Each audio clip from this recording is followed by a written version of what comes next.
This is the Lone Crater YouTube. We hope this video helps. You'll begin by confirming prerequisites so the install won't fail.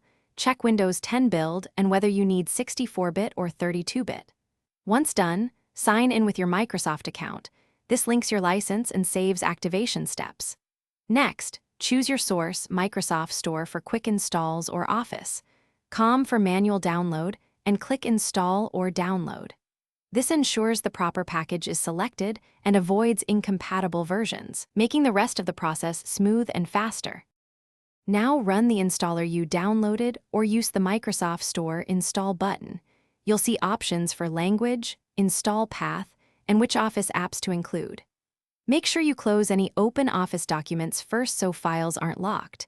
The installer may prompt for permissions, so allow elevated access when asked. Sign in again if prompted to attach the product to your account, and choose whether to install the 64-bit build for better performance with large files versus 32-bit for compatibility. After install, open PowerPoint so it completes final configuration and prompts you to activate.